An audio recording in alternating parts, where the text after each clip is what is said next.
Hello and welcome to the Legendary Backlog. We're glad you're here. In our show, we cover what we've been playing over the last week and a game over 5 years old in our 5-year beyond segment. This is episode 11 and we'll be covering Super Puzzle Fighter 2 Turbo. I am Brian and you can find me at TryWinBrian on X. You can follow the show on Instagram and Facebook at the Legendary Backlog. And on X, you can find us at Legend Backlog. If you listen to the show and you like it, please follow us on Patreon at the Legendary Backlog. It's free and it'll give you access to all our sites. We're trying to build a community of people who love games. My partner is also Brian. Brian, would you like to introduce yourself? Hello, I'm Brian, and you can reach me at Nostalgic Pixel on X, Blue Sky, and Instagram. I also have a YouTube channel, Nostalgic Pixel, and on Twitch is Nostalgic Pixel TV, and my website, nostalgicpixel.com. So, Brian, what games have you been playing this week? This week I played a ton of the Neo 3 demo. Like last week when I talked about the Neo 3 demo, I said some things that were kind of wrong because I didn't fully understand it, how big this demo was, and I just love this demo death. It's over now, but I didn't reach the end of it, which I'm kind of sad. I was almost at the end. I was like level 24 and almost about to fight the big boss in this castle. This doesn't sound like your normal demo. No. Like the fact that it's nothing like a normal demo. I mean, I understand the time function, like of having servers open, like for online games, but the fact that you couldn't finish the demo and you got to level 23 and you're on a boss, that's extensive. This demo is basically like the side. Think about Elden Ring, like one of the zones in Elden Ring. This is how big that this demo is. It's got so much for you to cover, and the way you go through the map is not like an open world like Ghost of Tsushima like we did last week, or like Breath of the Wild where you can just kind of like go off a direction, right? It's open world. But the thing is, it's like because of the barriers that you have as far as like you jumping and dying or something like that, you have to like go, or like big tall fences will be in your way or buildings you can't go through. You have to go through the map kind of strategically, and you find all this stuff. You level up your character. I mean, it's just great. There's bosses to take down. I mean, one boss I was like level 19 and I beat this one boss that was in the level 7 zone, right? But it was like you were definitely supposed to come back to him and beat him later. But I got enough of the Artima, which is basically souls, to level up 2 times. So it's a great demo. I mean, the world is super great. The combat is so amazing. I tried to go back to Neo 1 after they canceled the demo just to check it out, see if I was that interested in it. And Neo 3 is so much better than Neo 1 already. And it's just the demo. It's the alpha demo. So, I mean, this game is going to rock when it comes out. I mean, I'm definitely very interested in it when it comes out. I want to see how much of that game was that demo is one of the things that's going to interest me. But just the combat, the graphics look amazing. The thrill you get when you're playing, just all the different ways you level up your character. It's just great. When is the game coming out? You know what? I don't know. They haven't announced the actual release date yet. They just said this demo's alive now. I think they're getting player feedback, and I think there's some things they're gonna fix because there was a couple bosses I was actually able to cheese using the. There's a couple monsters/bosses that I was able to cheese by using like the environment. Like I would go somewhere where they couldn't fit through. And I would go back and attack them, and then go back, and let them do all their moves and go back and attack them. So I think they're fixing things like that. They're kind of cheesy and everything, but the way the level progressed was just so amazing. You start off in like this town that's like all overrun from like basically evil creatures, right? Like you would say like Japanese demons or whatever, right? And it's also got some swords, people that are evil and everything. So it's a little mix of hodgepodge of every kind of enemy. You eventually work your way to where you go to like this dark portal place where like there's like lava that you're jumping on platforms to go over lava. And there's like broken down houses in there. And it's basically like, I think it's called Honto City, if I remember correctly. The way you make it through that is so painful because like basically you get this creature that you basically have to kill. And then once once you get to that creature, you basically have like no healing left to go on, but you unlock a shortcut to get past him, right? And then you do the same thing again. You fight this really hard monster, and then you get a shortcut so you can skip him. You know, it's basically like you're slowly unlocking all these shortcuts to where you eventually can run through the whole thing and go to the end. It was pretty neat. I really enjoyed it. Great way to the levels unlock. I just can't say enough about that demo, and I know it's just a demo, so I'm really impressed, and I'm waiting to see what Neo 3 does.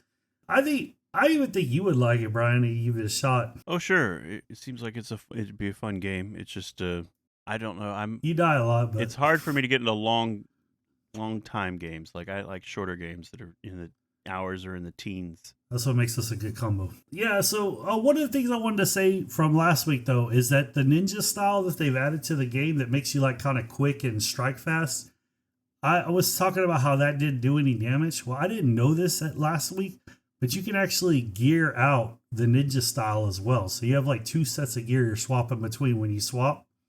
You just press R2 and you change from a samurai to a ninja. I'm not sure how the magic works or whatever, but yeah, you do that, and it's like no penalty, and then you start dealing a whole bunch of damage fast. And part of the game is learning, okay, I take out these enemies with this style. I take out these enemies with this style, right? So like a standard enemy I'll take out with like samurai, right? Which is like slow, deliberate strikes, kind of like an Elden Ring or Dark Souls game. And then like there's these flying creatures, right? That are like, totally pains if you're samurai mode, but if you're ninja mode, you can like jump up and like actually attack them in the air and everything. So it's got so much depth for that game. I'm just super excited for it. Is it coming out this year? Let me see when it's coming out. Early 2026. So Neo 3 will be out early 2026. I wonder if that was originally set up because they didn't want to come out around GTA, and now they're like, we better come out before GTA. Maybe. I don't think it's because of GTA. I don't think that has anything to do with it here after playing the demo. My theory is that you have to understand that area that they released was so detailed that if every area is as detailed as that, then it's going to take a lot of work to complete the game, you know? So I think they were just testing to see how much people like it, and number one, and how much people play it, number two, and basically all the bugs, number three, you know, and cheese stuff. Yeah, these days they can do a demo and learn so much about people's playing habits and everything. It's not just like playing a demo. They're getting tons of research information, you know, on their game on how people, you know, explore it. And you know, the thing about the demo is that there's 2 types of, like, there's these red light things that like shoot out from the ground that are like an enemy that died, like a human player that died there, right?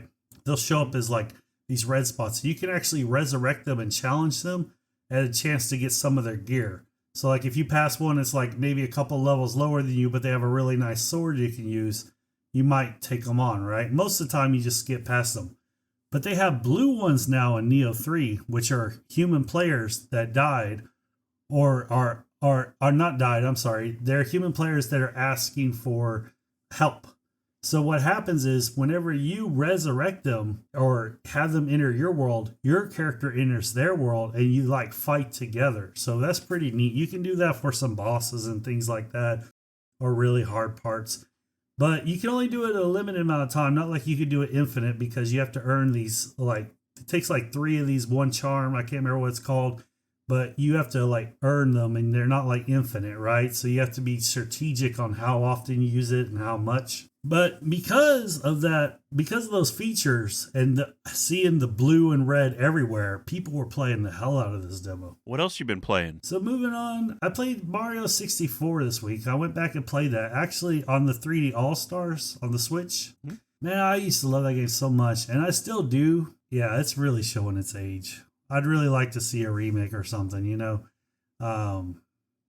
That's not the best port because it doesn't have widescreen support, but otherwise it's pretty solid, and yeah, it's very convenient to play on the Switch for sure. But I remember when it first came out, people were like, wow, they didn't really do much to this game when they released it on the Switch, like add widescreen support. I think the PC port has all the you know, same models and everything. It's just the sharpest, version you could play. Someone decompiled it. So Mario 64 it's a great game. I love it. It's one of my all-time favorite games, but it really showed how far we've come in video games. Does that make sense? Oh, sure. It's the first 3D platformer. True 3D platformer. Like there were Yeah. other 3D platformers, but after this one came out, everyone was like, "That's how you do it." So then we got to figure this. That's how it's done. And then also, it's interesting like that. And I mean, it's the first 3D, like real 3D console for the system. But like the next generation was the GameCube with Sunshine, and that game looks incredible and it is fun, but it's like people seem to forget like that Sunshine is the sequel to Mario 64, and like look how far they went in just one generation. That's a huge leap. But I don't know. That some people don't like the extra water mechanics, I guess. And the later levels are more traditional. I like Mario Sunshine. I think it rocks, but I played it on the GameCube. It looks great on the Switch. Like that's one of the games that also just improves massively on the Switch with the All Stars. Yeah, I didn't show up to my classes for like 2 days in college because that game was released. I loved it so much. I stayed home and played it all day for 2 days. Yeah, that was me and Wind Waker. Came out. I got it during spring break. I played it all through spring break.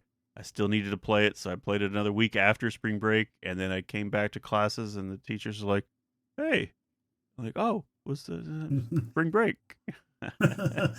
I took double my spring break, sir. But I survived that. I was careful enough, but still.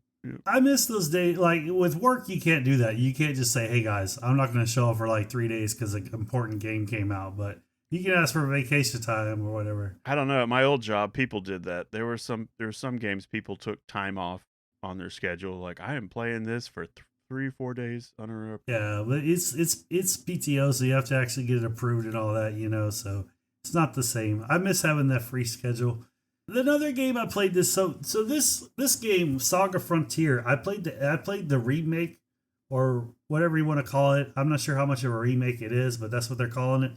So this game has been like 25 years in the making, like for me to play. It was a PS1 RPG, and for some reason it's like the one SquareSoft game I never bought on the PS1, right? I bought part 2, Saga Frontier 2, and that was completely different. But this Saga Frontier, man, it blew me out of the water, dude, on just the story. Like if you actually like stories, like you get the choice of like 6 protagonists, right? That you get to choose, and the story is like different for each one of them. And the one I chose was a supermodel, like in modern day, like almost like today's world, a supermodel that her boyfriend had got killed and she got framed for it.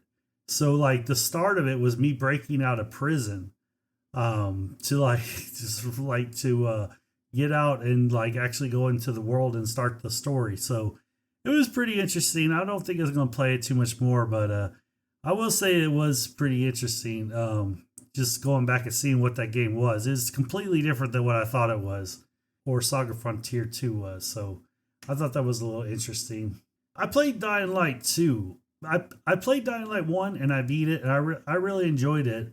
It wasn't like a game of games, I would give it like an 8.35 or something like that, It was a good game, and I really enjoyed the mechanics and the jumping from building to building, because what you do in that game is like you fight zombies at night, and during the day you just kind of run and jump over buildings and different things and pull yourself up ladders and stuff like that to stay away from the zombie hordes, right?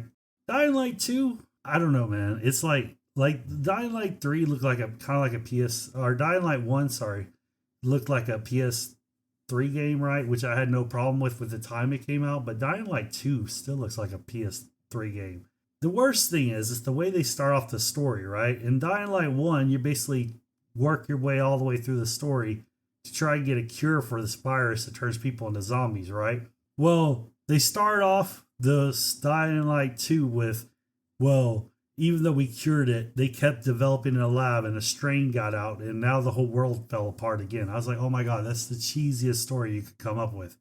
If you're gonna take a story and run with it, you better run with it. But like that was just the cheesiest reset. And then the game is basically like the same as the first one. So I don't see myself getting too much into that one.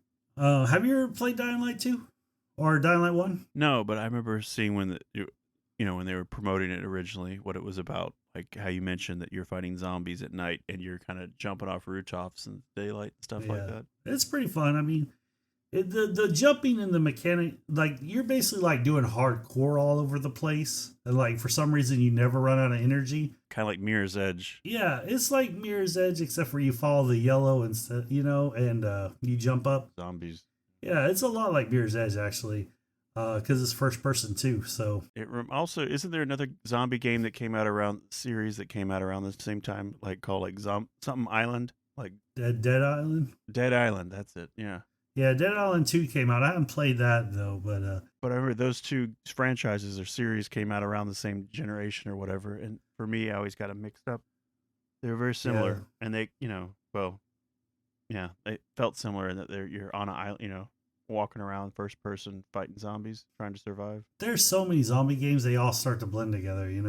Mm-hmm. Yeah, then like pretty much the last game I checked out this week was Lego Star Wars: The Skywalker Saga. I have it on the Switch and the PlayStation 5, so I figured I'd start playing on the Switch since I was enjoying other games on the PlayStation 5.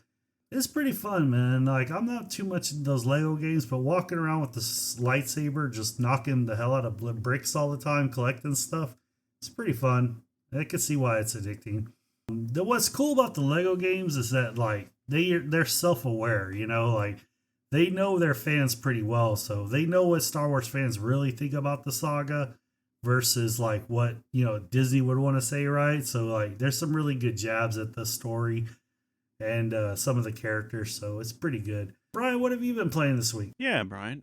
See, so well, in playing around for the game this week, I ended up booting up some different systems, and so I hooked up my Xbox 360 today or the other day. Yeah, I ended up playing Rock Band 2. I pulled the guitars out of the closet and put the batteries in, got them all synced up, and realized that yeah, I am horrible these days at Rock Band, and my hands get cramped up pretty quick after a few songs. But I think if I spent a little bit more time, um, I it was starting to come back to me. It by the time I was ready to take a break, but I was playing at a lower speed and everything.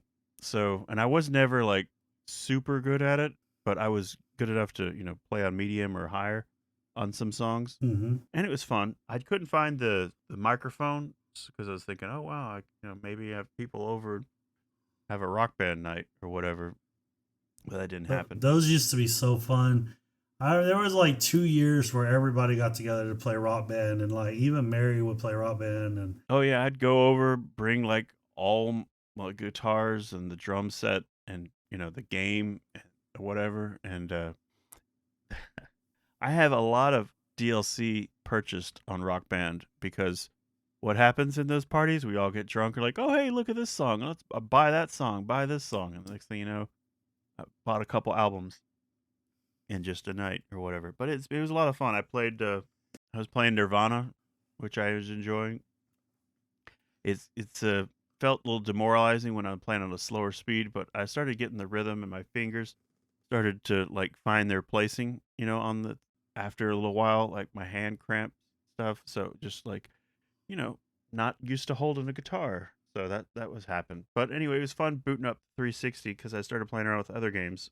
I played a little Res HD, and with us playing Panzer Dragoon, I kind of think about that series similar. I mean, well, they're both Sega, and they're both on-rail shooters. That's the part where the on-rail shooter sticks in. So I played a little bit of that. It was just kind of fun to see, and my game saves, everything, all the stuff was unlocked. So I just kind of hopped into a level and played it for a little while. I was also playing the game of the week on my Analog Pocket, and it's a CPS2 arcade game. And there's another CPS2 arcade game that I've been thinking about lately, and that's been X-Men versus Street Fighter, because it's just I enjoy playing that on the Saturn thanks to you, and now I was also playing it on the Analog Pocket now, which is fun. And I know it's on our collections as well that we have. Like they've released the Marvel collections, which is great that it's there because that's the version you want and not the original like PlayStation 1 version where they had to cut corners. X-Men vs. Street Fighter is such a good rendition of the series because Mm-hmm. it really forces you to pick different characters than you normally would if it's like all a Marvel versus Street Fighter, you know? And I really like Gambit and Rogue in that game. And the Hulk is in it. Everything. Yeah. There's some. Oh yeah. I think the Juggernaut is in it, and he's not necessarily in all of them. The one thing I was disappointed in playing the arcade version, just kind of reminded me because someone was asking a question I saw online the other day, is like in regards to like should talking about like the Namco collection that was on the PlayStation. One CD case had an N, the other one had an A, and if you bought it all, it spelled Namco, and it was a bunch of their classics. And their question was like, is there a certain thought on like which way to go? Like if I want to play these classic arcade games, do I play the PlayStation 1 version of these classic arcade games, or do I just play the classic arcade version on the, through like the emulator or whatever, and not like a port? Or are some of these ports offering like extra sound, like a remix soundtrack or higher fidelity graphics or some sort of beefed up feature for that console? And I pointed out, yeah, there are some Saturn games that had like perfect arcade ports, and not only that, they also had like a Saturn arranged version or whatever, either with the music or just the levels. And in like X-Men versus Street Fighter, since it was only released in Japan, I can't really, it's not what I say, in Japan, they got that extra comedian character that they added. And I didn't see him in the arcade version. So even though I was playing like a perfect arcade version, it still didn't have a little bit of the content. But from what I remember, that guy is not like my go-to character anyway. So I didn't miss him. But it was fun playing it. And like you and I have said, this is such a great entry in the series. It's so much fun revisiting it just because I don't know, it's a lot of fun, that one. And then I thought the little guy was in Marvel vs. Street Fighter, not X-Men vs. Street Fighter. say again. I thought the comedian guy was in Marvel vs. Street Fighter, not X-Men vs. Street Fighter. He's an X-Men versus Street Fighter. I'm pretty sure. I did not know that. Fairly certain that that's where he is. And I remember we even made a video on it on my YouTube channel, and I think that's it. So yeah, he's in it. But anyway, like I said, he's not a character that I go to. It's just knowing there's a character missing. I kind of like, even though I'm playing like the perfect arcade version, I still feel like there's content missing. So that was an interesting question someone posted about like, which is it? And it's kind of, and I pretty much said, for my experience, it's like a case by case basis. Right. But these days, going back on some of these, like if you can go back to the arcade, then go back to the arcade version. It's not even a port; it's the arcade. The last game I was kind of playing this week is going back to the Switch, playing more Mario Kart 8. I'm just working my way through the mirrored levels now. Yeah, Mario Kart 8. I've been playing that. I was going through the mirrored levels so far. It's been enjoyable. But I only played it for a little while. I didn't have the DLC for all the other levels, but I was just interested to see it because now that I finally bought an SD card, I was able to move all the games off of the internal memory to make room to update Mario Kart and other games. I just mentally checked out that I don't have any space. I don't think about going and buying a bunch of games there, which that works out for me because I already get enough. But yeah, besides the game of the week, that's kind of what I've been playing. That's pretty cool, man. I like it. I like Mario Kart 8 a lot. It's one of the best games ever.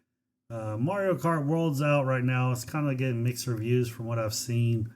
Some people love it. Some people think it's just kind of empty, not too much to do in the open world.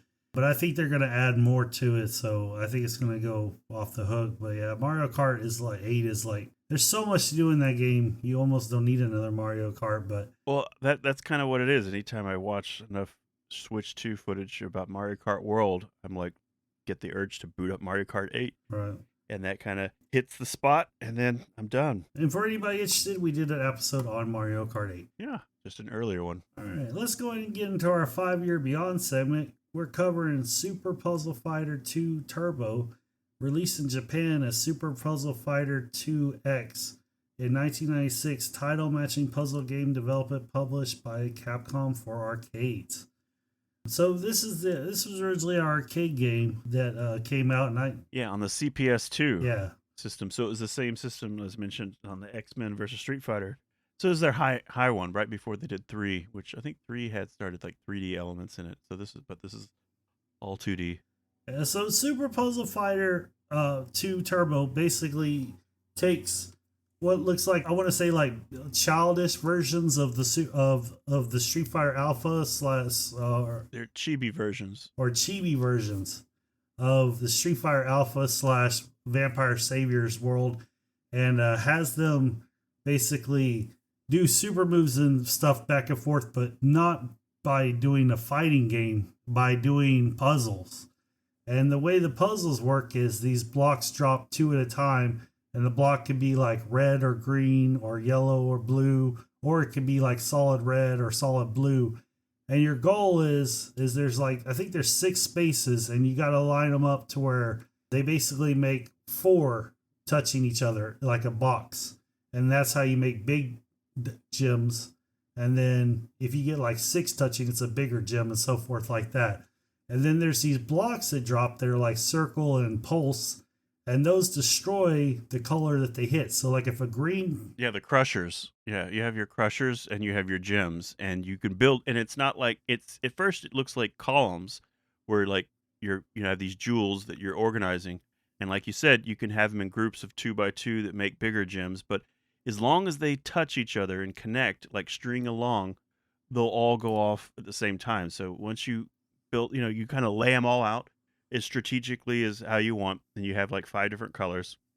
And then once that crusher comes, you kind of plan that out, and that'll blow up all those blocks and send them to your opponent.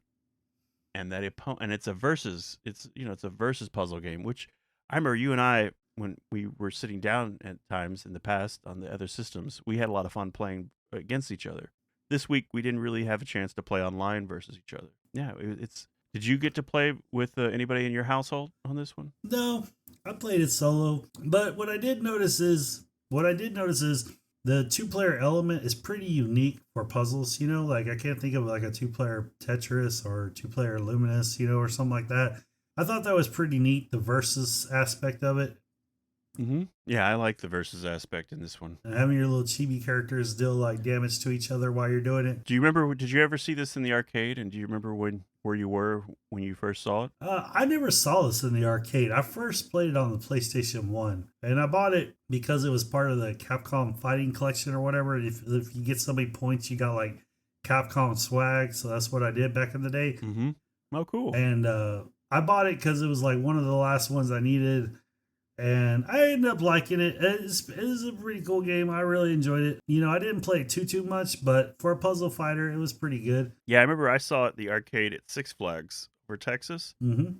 I was just at Six Flags that summer or whatever, and they have a few arcade places on the grounds, and we were in there. I saw it there, and I was like, "Ooh, this is cool!" And it's like, wait, is this? Because there's also a gem fighter, pocket fighter, which came a little bit later. Yeah, it was fun because like, wait a minute, this is like a Tetris, but it looks like columns, and that yet there's a versus element to it, which is really cool.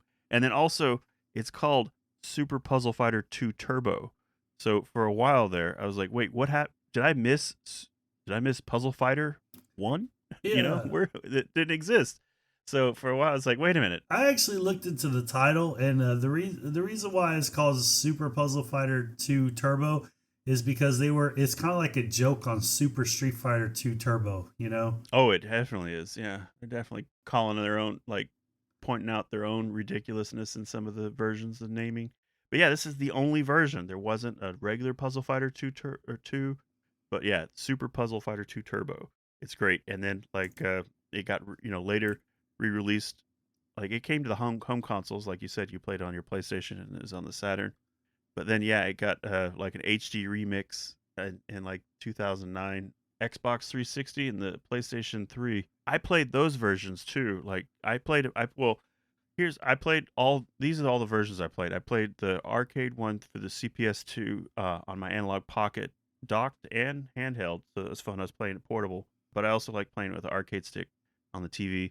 Then I also played it. The good news is there's a lot of ways to play this these days, which is great. It's part of there's a Capcom fighting collection that it came out with. It has, like you mentioned, the Darkstalkers games. Mm-hmm. So then you could also, like, I have the level tier currently, short-lived for now, but like the one I can stream PS3 games on my PlayStation 5. So I tried playing out the HD remix on the PlayStation 5, And while the stream quality and everything was fine, there was one really strange annoyance with that version, streaming it, is that the audio, which in this game, I really like the audio in this game. That's part of it really sticks with me. I enjoy the music. It is pretty good. The audio is pretty good for this game. For some reason, the stream version on the PlayStation 5, the audio there were some problems with that audio. I don't know. It was just sounding gargled and junky. So anyway, I booted up the PS3 version. Sounds perfect the way I remembered it and enjoyable, but it's just weird that the stream one wasn't. First, I booted up my Xbox Series X to see if that game, because I knew I bought it on the 360, and I wasn't sure if it was backward compatible. And sure enough, that version is not backwards compatible. So then like I said, I booted up my 360 and played that one. And then it came out on the Game Boy Advance. I played that a little bit on the Game Boy Advance, which that version is interesting. It's because the screen is a little wider on the Game Boy Advance, Brian. Mm-hmm. You know how that is? So the way they resolved this is they just cut the top part of the screen off. When you play it now on the Game Boy Advance, while it fills up the whole screen for the Game Boy Advance, it kind of cuts off the top bits of the screen to fit the That's how they fixed it. They're like, oh, okay, instead of just making it a little bit wider on the left and the right, let's just cut a little bit off the top, which I guess they didn't mind. It kind of looks more like an arcade kind of overscan type of deal, I guess. But anyway, so those are the versions I played. It's just interesting that the audio was bad on the stream. I played the Capcom Fighting Collection. That's how I played it. Yeah, I played that version too. I thought about playing it on the PS3, but I was like, I just don't feel like booting up the PS3, to be honest. Well, yeah, that's where that little adapter I have, that Mayflash thing, comes in handy, because like I was just able to plug that into all the systems and just keep using like the PlayStation 5 controller with all the stuff. Okay, so one thing, when it comes to playing like old games on new systems and like collections, I really like to be able to turn off the side panels.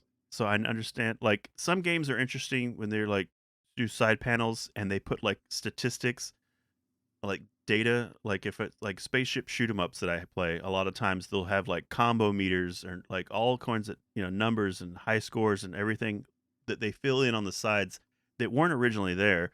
So it's just added information. But I definitely like when you can take those wallpaper side panels and just say go black and just don't exist, because that's the way I like it. And I was really happy to see that the arcade collection, or the fighting collection that we have that has this, had that option to where you could turn the side panels off. Because like one game that really sticks out for me is the Castlevania Symphony of the Night version for the Xbox 360.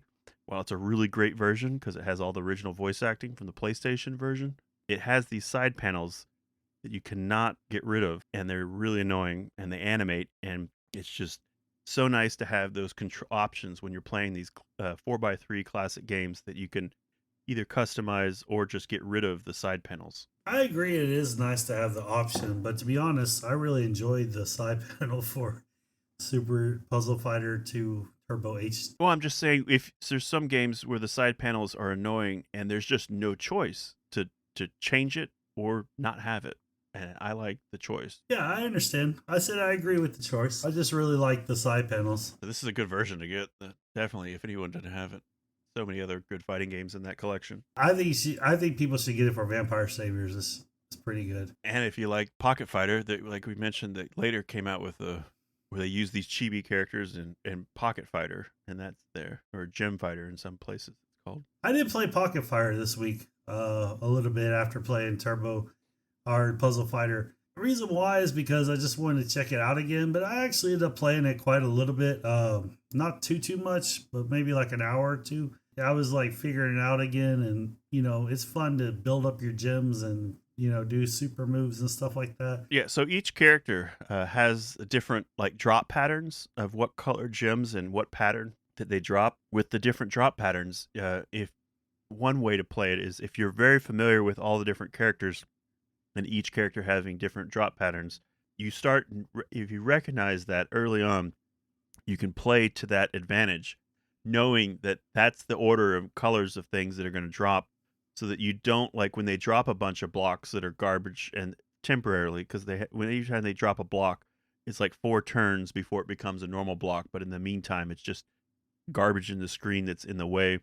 and you're waiting for that to change over, so that maybe the crushers that are sitting around it are, just waiting for that to happen. Yeah, if everyone has like all the different characters, the difference is they have different drop patterns. And so when you're playing it, every time you get a new competitor, you just, if you're aware of their patterns, you can kind of work your way through not getting like totally blown out by preparing for that. Yeah, that's actually a really important part of the game. I found out when coming back to it is because I had some times where I was like, okay, I'm gonna build up red blocks, and then I was like, because I get like two of them right away at the start, and then no red block would come forever, and I was like, oh, okay, it's the pattern they drop, right? So yeah, that's real important. The pattern is different based on the pattern means the gems that they drop. Like they'll drop like, yellow, red, yellow, red, yellow, red, like that. Yeah, red, green, red, green, red, green, red, yellow, blue, yellow, blue, yellow, blue. Yeah. Two reds. Yeah, and a crusher. Each crusher is like, even though you have a crusher, it's not a crusher for any color. They're color coded crushers. And then you have that diamond, and that diamond sometimes shows up at the worst time. But the diamond will remove any block of the color that it lands on, and not like in a combo where you're sending it over to the other guy. It just kind of clears the board of that color. And sometimes that's good because you have way too much stuff on the screen, and then sometimes that's bad because that could have been a huge combo if it was a crusher. So sometimes I just ditch them. It still counts as if you have a big combo like red, let's say, or yellow built up. Let's say you have a huge yellow block and you hit it with a diamond, it still counts as a crusher. Yeah. Seemed like it didn't send a bunch of junk over, but maybe it's delayed. I'm usually just focused on my side. It delays because, like, when you do that, like your character will start to smile, and then all of a sudden they'll do like a super move against them. Yeah, I never really focus on the animations of the two characters, just looking at the game boards. So it was interesting too. The way I go approach this game is like, I think about the fact that like each color needs to be able to like touch. So like I'll have a row of one color, a row of another color, and I know there's like 5 colors. So and sometimes there'll be a color that repeats, but generally I'll build vertically up or whatever. And then if I have room, I'll make a 4x4, like, or 4x6 or whatever block of gems sometimes. But I just want to make sure, even I just want to like group all my colors to at least to where they're snaking across the room together to where they all touch. So when I do hit a crusher, it doesn't drop like 3 of them and then the other 5 or 6 of the others over here are separated. So I just try to like build them up vertically and kind of separate the colors. And like how we're talking about, you get the 2 gems. Sometimes there's like a red and green, and then there's another red and green, and there's another red and green, and now I'm building up really tall. But and then I'm just worried about like, I want to make sure that they can snake around and connect to each other. So I'm always building and thinking that way, because when a bunch of junk drops, I want to be able to survive it, and that usually works. And I think it's also important that we point out that, like, if you're, let's say your green is taller than your yellow, and you get a green and yellow block, if you put the green on the green, the yellow will keep sinking down to the yellow. They don't stay together. Or vice versa, the green will drop. Yeah, they don't stick together. Like they're not. It's not like Dr. Mario where the pills are holding their shape. The two blocks will separate if they're not on the same. Yeah, what I usually did, my strategy was I would pick like 1 or 2 colors to really try and max out, and then the rest I just try and build vertically. I would try. I played Ken a lot, so I would always try and do like yellow or green or maybe red. Build one of those up real big, and then usually you can get a super move and just finish the whole thing. Now, later on, the computer actually gets really good at like, one of my problems is that when they send over like a bunch of stuff, and I get like, we're talking like 15 blocks will drop at once or something like that, right? Yeah, or more. I basically get to the point where I can not recover, too well, but the computer can recover from that really well.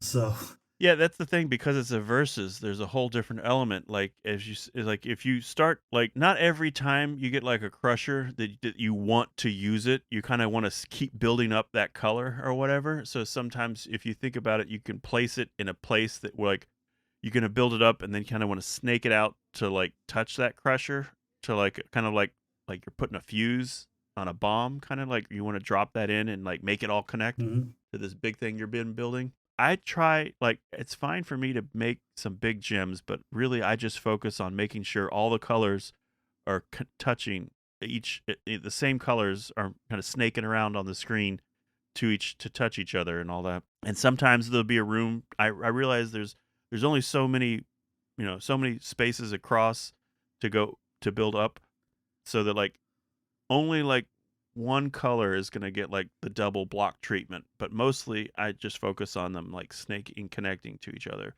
And a lot of it becomes vertical building, which becomes really tricky because when they throw a bunch of blocks on you, you feel like you're really going to run out of space. But because I'm building that way, if I get that one right color crusher, like that whole column comes down and then it kills a bunch of other stuff. So, and I love the chain reactions. When you see the chain reactions, that's when I have like a little bit of time to notice the little animations of the little chibi characters doing like their big combos and moves. Yeah. And then What I was going to say is, one of the things that gives me a lot of anxiety when playing this game is like you could be going up, like having all your stuff go vertical and real nice and neat, and then all of a sudden they drop like a bunch of random stuff on top of that, right? And it's like sometimes you have like this huge gem and you can't even get to it again. yeah, that's why I don't build big gyms, because I'm preparing for that. Yeah. If you have everything going vertical and all of a sudden it's like they send you like a blue and a red, and like your red is over on the right and your blue is over on the left, it's like you're like, it's so you definitely get some bad blocks that come your way and you got to manage those. It kind of creates a creative tricky situation to get out of. I think that's the whole point of a puzzle, of this puzzler. So I do like it, but it does give me anxiety. Yeah, though it's interesting. Like, so like for me, I have no problem like putting blocks in places by myself. But when the junk from the other guy drops, and then that's where it becomes kind of more interesting for me, because then now I'm trying to clean up the space that I've been, feng shuiing, like organizing. This is this, this is this. Everything's really organized, and then all this stuff comes in.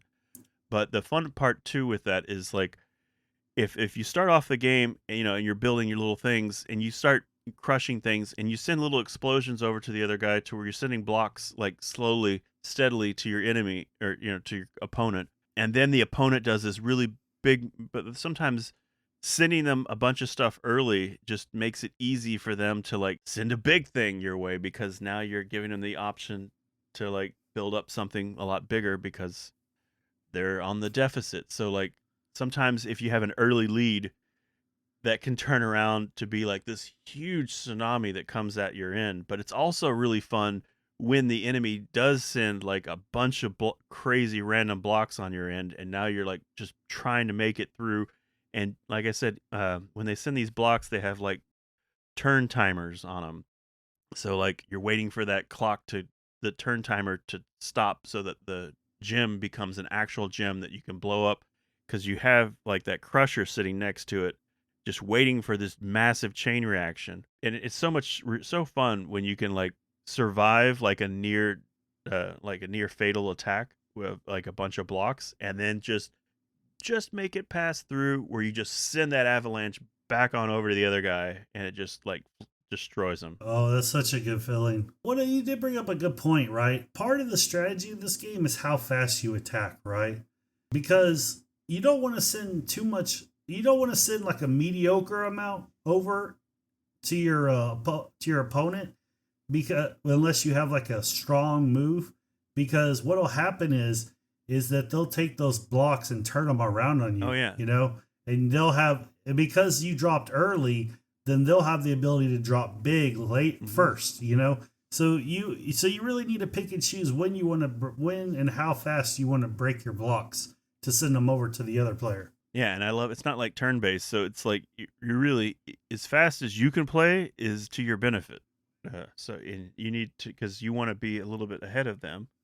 But like you said, you got to be careful in sending them like early, or like some like steady amount of blocks, because it's fun when you can just throw a ton at them and like overwhelm them. But if you're just feeding them a little bit here and there, depending on your character and the drop pattern and how that things are working out on their end, yeah, their return could be a big attack. But that's what happens. It's just you got to be ready for it, and then but it's fun when you get down to the end because it's like usually about the end there's a It creates this tension where you have a block and you kind of want to crush it, but you don't want to crush it because you don't want to send stuff over there too early. But at the same time, though, you got to crush it before they bury it with all their blocks, right? oh yeah, because you could be building this awesome big gym, and then it just gets covered by like 4 rows of blocks, and you're not going to be able to get to it for a while. Yeah, exactly. That's why the vertical method works out real well. Yeah, so that for that reason, I started paying attention to the other players' blocks, to see where they're at, because if I see that they're about to send over a whole bunch of stuff, I'm like, oh man, I gotta start breaking stuff real quick. If they're struggling over there, you can build up a little longer.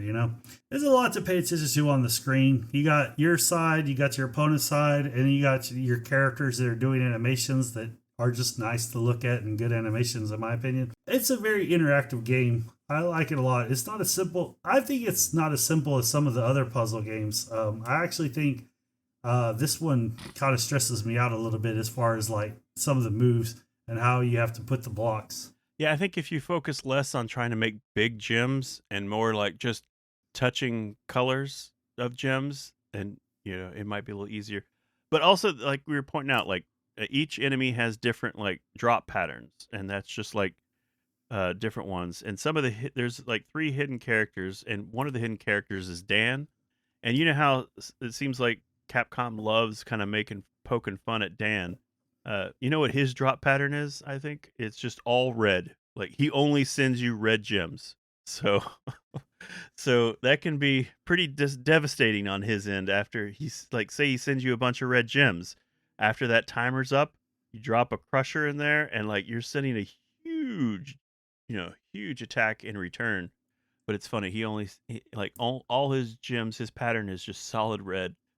But that's kind of his detriment. But again, that's just more poking fun at Dan, because they make Dan like the weakling of the like Ryu type characters. Yeah, the cast is great. I mean, you got Ryu, Ken, Chun Li, Sakura, Morgan, Donovan, Hisenko, and Felicia.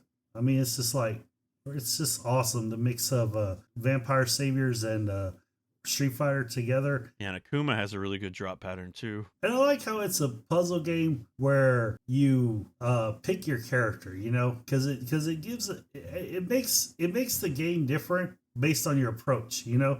So I noticed some characters you want to play faster, some characters you want to play a little slower, depending on their drop pattern. It just to me it creates like a uniqueness to the game, because you're actually picking a character that changes the game. Yeah, my favorite character is Sakura, which is no surprise because I like playing her just as the fighting game.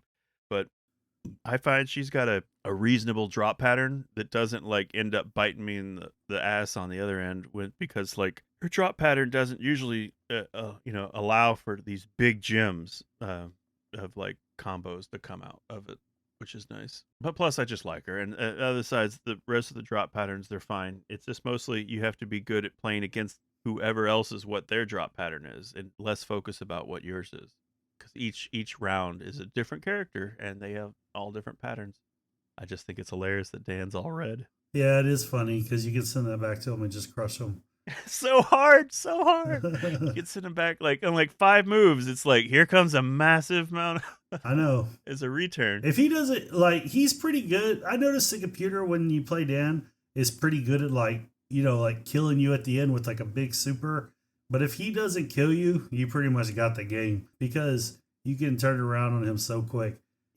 One of the things that I like about the game, I like the art style and the sound all together. I think it's really good. I wish there would have been more releases of this as far as like maybe evolving the puzzle a little bit more, adding more characters. That would have been cool. Yeah, they've only ever really remade this. I think they said a successor came out on the mobile phone, but wouldn't mind seeing a new one. No, that was the HD remix came out on the mobile phone. No, I mean, well, How do you feel like it held up all these years? oh, I think it's one of my favorite puzzle games. I made a video years ago about like 5 great puzzle games that aren't Tetris. This was definitely one of them. And it's fun for me because as much as you and I this week really were playing alone, there's not a lot of puzzle games where you can play 2-player. I mean, sure, Columns can play 2-player, but like this is like Columns on steroids, but it's like it's so much. I mean, Columns is fine, but this is so much more entertaining for me. I like it. I like I said, I have kind of it's for me, it's really more of a relaxing game, even though like I know you find it stressful, just like because I have a certain way I like to build, and building that stuff is calming. Of course, all the junk get thrown at me breaks that, but cleaning it up, like fixing it, like working in its advantage to like turn it back on the other guy is a lot of fun for me. So it's a high up there. I'm just, I think it was funny that it was called Super Puzzle Fighter 2 Turbo, and it's the first one, and it's the only one for the most part. It's up there for me, and I'm glad that it's so accessible, that it's on all these systems, and they've been re-releasing it in these collections, which is nice. It's also part of the Capcom Arcade Second Stadium collection, which I noticed, but I haven't messed with that one. Yeah, I kind of feel like it holds up pretty good as a puzzler. The game is pretty good. It's competent. It's fun. It gives you this moments of anxiety. It gives you moments of like fun whenever you crush somebody. Stacking the blocks is relatively fun. I will say this though, after playing more modern puzzle games, I do feel like it's kind of like it needs like a sequel or something, like Super Puzzle Fighter 3. Oh yeah, no, I would, add a few more characters, throw in some more animation and stuff. Like it'd be great to do more of it. Yeah, maybe change it up a little bit as far as like the width. Now that we have widescreen TVs, maybe the width of you could have more columns, change it up a bit. I think a sequel would be really good. So interesting. I played the HD remix, which is actually a widescreen presentation of this game, which was it was like a mixed bag of results. This was kind of the remix, hot off the heels of the Street Fighter 2 HD remix that came out. So most of the sprites and all the graphics were redrawn, and the gems looked, full HD, and explosions looked really nice. When it came to like the actual gameplay part, where you're playing the little chibi characters, they didn't touch those. They didn't reanimate the sprites. So when you're playing, like it's showing you the old sprites, and they decided to add a little blur to them because so Hmm. that you would notice such strong pixels. So it's kind of a mixed bag. You have these super high resolution HD gems and these blurry animated chibi characters, and then in between that, the scenes in between the game, like all the character select screens and all the other images are all redrawn, similar style to that HD remix for Street Fighter 2, kind of toned down a little bit, simpler drawings, but HD drawings. So like it's kind of a real mixed bag, but like the HD remixes and stuff that have just been like pure arcade ports, even though they're all pixelated, everything's all equally pixelated, and it looks good too. But yeah, it would be nice if they would, revisit this. And it's kind of interesting that they made this puzzle fighter, and then off the top, after making this puzzle fighter, they actually made it. They're like, let's take these chibi characters and these gems, and make a versus fighting games with gems and these little chibi characters and Pocket Fighter, and they did, and Gym Fighter. Yeah, I actually like Pocket Fighter and Gym Fighter. I would like to see a sequel to that too. That would be a dream, but it would be cool. They could even do like versus. Yeah, it'd be really cool. So, what are your final thoughts on Puzzle Fighter? It remains today one of my favorite puzzle games, and also it's one of the few 2-player puzzle games that I like. And also, I'm a big Street Fighter fan. I'm a big Capcom fan. The theming is great. Again, I agree. I'd love more, but I really like that these days when it comes to playing this game, I have choices and I have accessibility to them, and I think that's great. And with these newer systems, one thing that I would like to do again would be to play online, but I don't really care for playing online with strangers. But yeah, maybe sometime in the future we can play again. Yeah, that would be great. My final thoughts is that the game holds up really well. The puzzle system is really competent. The chibi characters still look good to me. That's everybody's taste to their own. What I will say though is that when you think about the puzzle games, you got like Luminous and Tetris at the top, things like that. Baku Baku, Money Isle Exchanger. If you get like 5 or 6 down, this game really starts to shine. And I think what makes this game shine is the versus part of it. How you're actually playing like another character and you can play other people. I think that that's really unique to a puzzle game, at least in my opinion.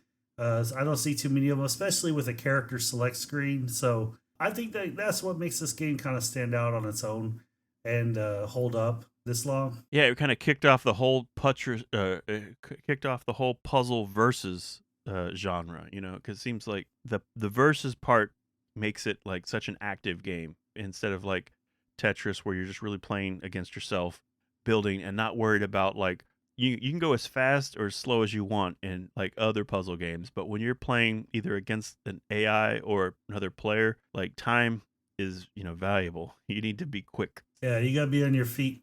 You got to be ducking and moving, Mm-hmm. placing your gems. What are you going to be doing this week, Brian? Yeah, hey Brian, thanks for asking. Yeah, this week, I've been coming up with some other ideas I want to write on my website about some movies and some games. And now that I kind of hooked up the Xbox 360, I'm probably gonna play around with a few of those games that didn't make the compatibility list for the Series X. I'm gonna probably check out, play around with those, and then also check out my posts on the website. But yeah, that's what I'm up to this week. How about yourself? Well, I got a short week at work because I worked the holiday that just passed. So I'm getting 2 days off, so I'm making a 4-day weekend out of that. So I got a short week at work, so I'm really excited about that. I'm gonna try and get some time to play some games. I'm still looking for a game to really sink in and go all the way with.